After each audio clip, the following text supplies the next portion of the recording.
ఈ నెల 5వ తేదీన నిర్వహించనున్న వైఎస్ఆర్సీపీ ఫీజు పోరు కార్యక్రమం సందర్భంగా నంద్యాలలోని స్థానిక వైఎస్ఆర్సీపీ కార్యాలయంలో పార్టీ నాయకులు మరియు కార్యకర్తలతో కలిసి వైఎస్ఆర్సీపీ ఫీజు పోరు పోస్టర్ను నంద్యాల మాజీ శాసనసభ్యులు శిల్పా రవిచంద్ర కిషోర్ రెడ్డి, ఎమ్మెల్సీ ఇస్సాక్ బాషా, మున్సిపల్ చైర్పర్సన్ మహబూబున్నీసా ఆవిష్కరించారు. జిల్లా కలెక్టర్ కార్యాలయం ఎదుట పెద్ద ఎత్తున నిరసన కార్యక్రమంలో పాల్గొని వినతి పత్రం అందించడం ఉంటుందని, ప్రతి ఒక్కరూ విద్యార్థుల పక్షాన నిలిచి చంద్రబాబు సర్కారుపై నిరసన గళం వినిపించాలని పిలుపునిచ్చారు.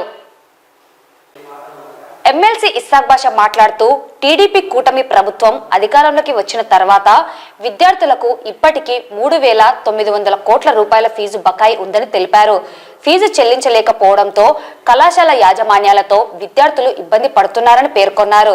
ఫీజు పోరు కార్యక్రమంలో విద్యార్థులతో తల్లిదండ్రులు, వైసీపీ కార్యకర్తలు, నాయకులు పాల్గొని విజయవంతం చేయాలని పిలుపునిచ్చారు. అందరికీ నమస్కారం.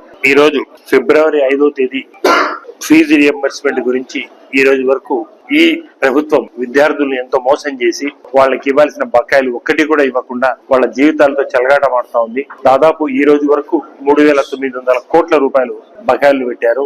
దానికోసము విద్యార్థులతో పాటు విద్యార్థుల తల్లిదండ్రులతో పాటు మేము వాళ్లకు తోడుగా ఉంటామని చెప్పేసి మా జగనన్న ఆదేశాల ప్రకారము ఫిబ్రవరి 5వ తేదీ మేము ఒక ధర్నా కార్యక్రమాన్ని ఏర్పాటు చేస్తున్నామని చెప్పేసి దాని అకేషన్ గా ఈ రోజు మనం పోస్టర్ లాంచ్ చేయడం జరిగింది.